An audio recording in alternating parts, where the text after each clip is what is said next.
Hello everyone and welcome to His Author's Voice. I am the author, Jack Sanger. Today's short story is called Sweet Dream Baby and envisages a future where the use of genetic scissors to alter genetic strings in human beings become part of the state apparatus. I hope you like it. Sweet Dream Baby. Rohan and Ada had just returned from holiday. Their 2 weeks in the regeneration spa had cost them an arm and a leg, though they hadn't had to use their limbs much to travel to the spa, as it was just up the road. Every town and reasonably sized village had some version of the spa, but the quality varied to attract general workers through to the professional classes. If you were a general worker, then the local communal spa saw to your needs. They had opted for 1 week of mind and body massage and 1 week of exotic excursions to historical tourist attractions. For the latter, they'd chosen cultures at or about BCE 100. It had been exhilarating. Hours spent in pods, immersed in the strange and unfamiliar. But as they frequently pointed out to each other over the gourmet meal every evening in the tropical forest treetop paradise, human behaviour hadn't changed that much once you take away notions of what constitutes morality. Rohan felt refreshed and ready to go. He liked his job as a postman. Upper class general worker. You had to be 3rd or 4th generation posties to even get interviewed for the work. He liked varying his on-screen avatar and his manipulation of the personality and dress of AI robots to suit people's individual psychosocial backgrounds. Handovers at domestic settings required subtle choices in the age, ethnicity, gender, and overall demeanour of an AI.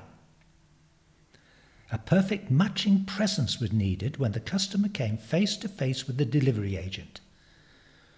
Rohan's robots were high scoring on the repeat order charts. Ada did not feel nearly as excited in continuing her life as a transition therapist at the past life hospice. Something in her was coiling and twisting. Life, in fact, was pointless. She was going nowhere. Of course, it had rewards. Giving ordinary people every experience on their bucket lists, permitted by their status.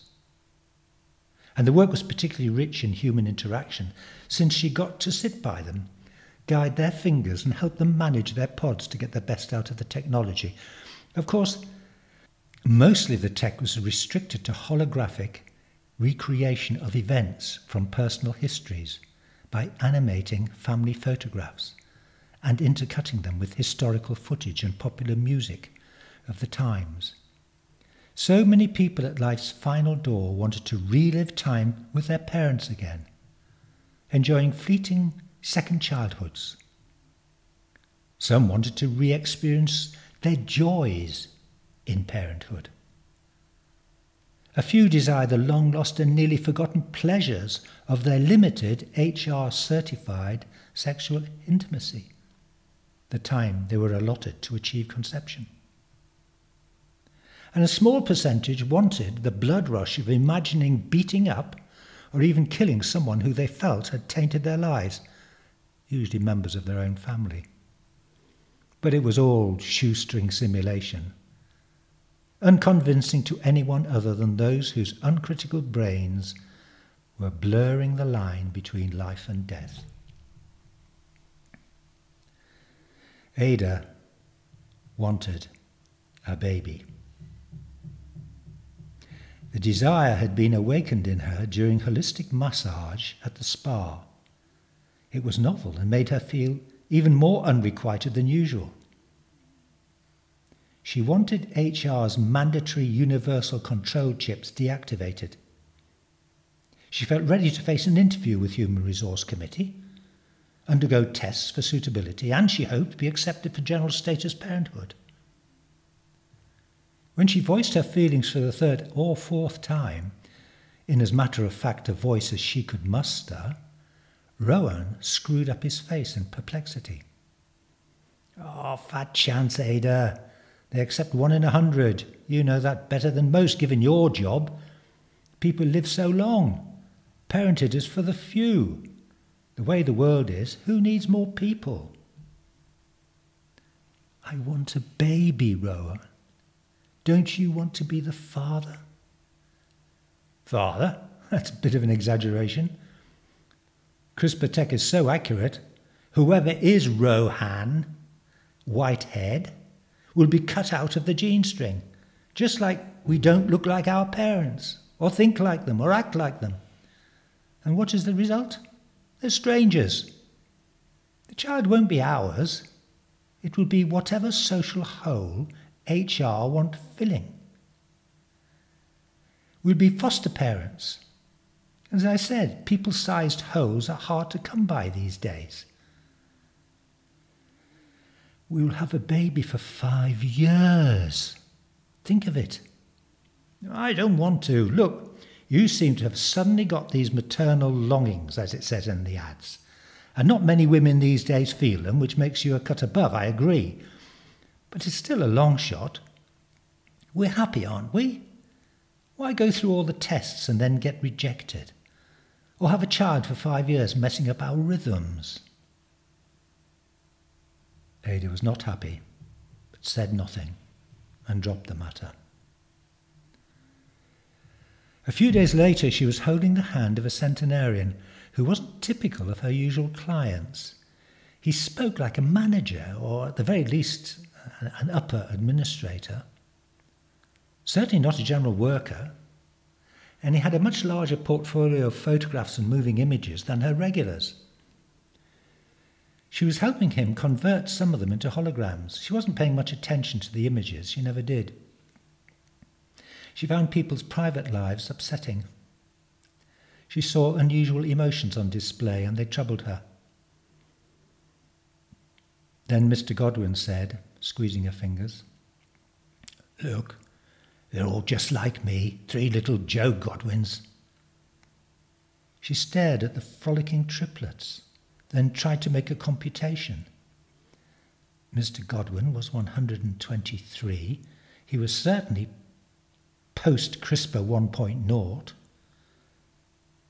How? And triplets? Wasn't that simply unacceptable? "There are ways, Ada. There are ways. I'm finalising tomorrow, aren't I?" She said yes without looking at his chart. She knew everyone's transition date. "So let me tell you what you want to know before I go. Oh, come on, I can see it in your eyes. That look, the longing for something different, change. Here, play this." He tapped a photo case. She laid it under the beam. A moving image from a handheld device appeared, an avenue of trees and then gold-painted gates with an ornate sign saying Golden Gates Spa. Further clips of footage from around the site showed every manner of spa luxury in a verdant setting.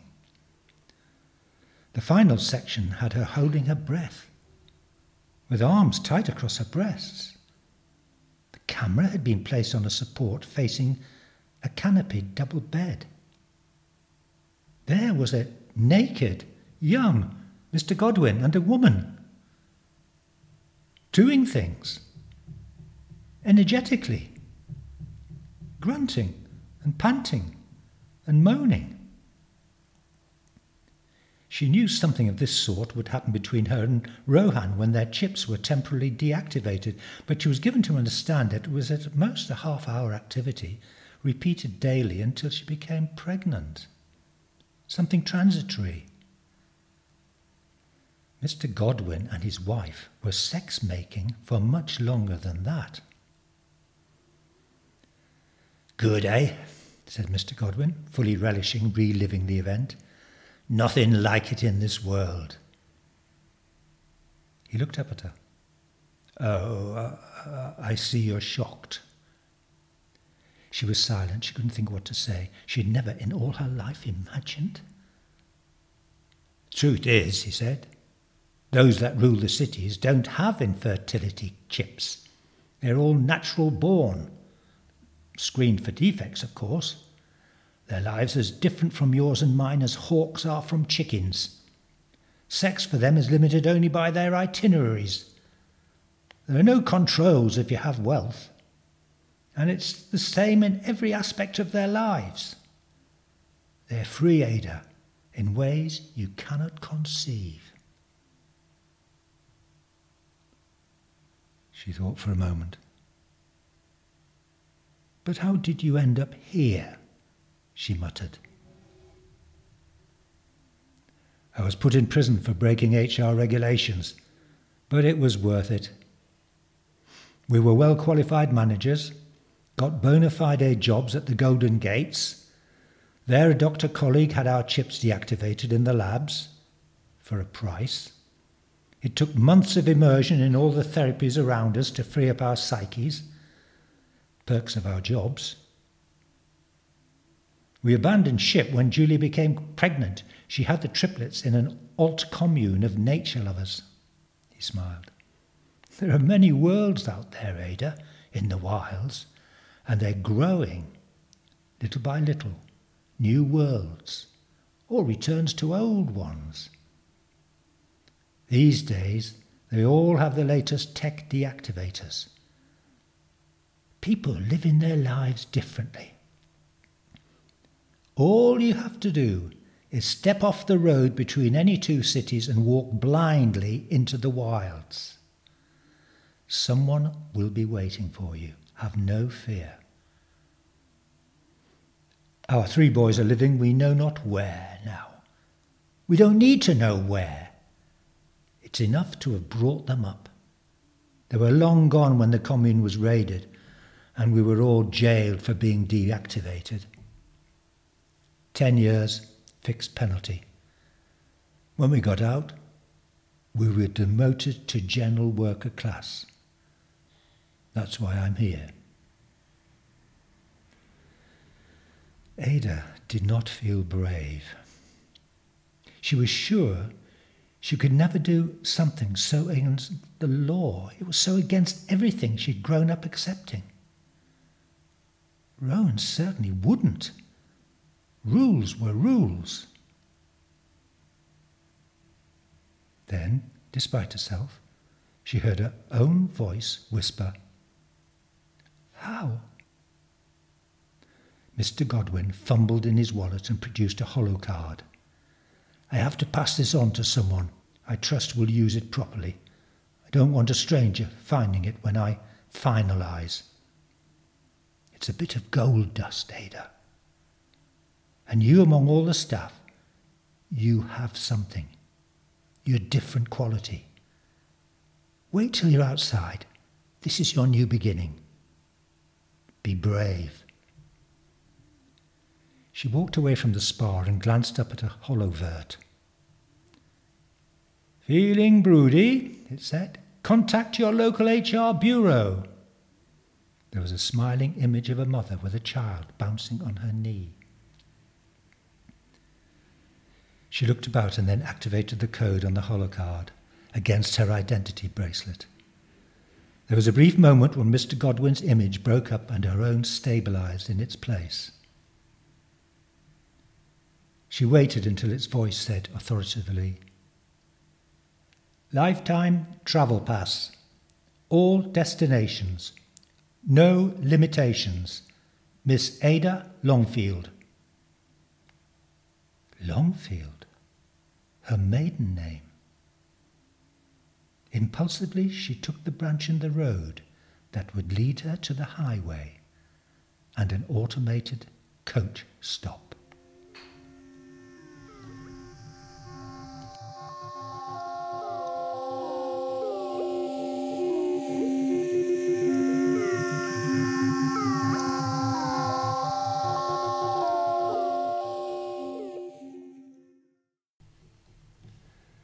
Well, that was Sweet Dream Baby.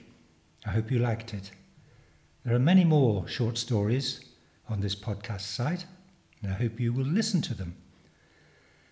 If you prefer to read, then you can go to my website, www.jacksanger.com, where you'll find novels, plays, short stories, and some Zen non-fiction.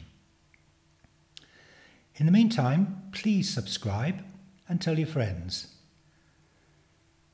Till next time, bye-bye. Bye-bye.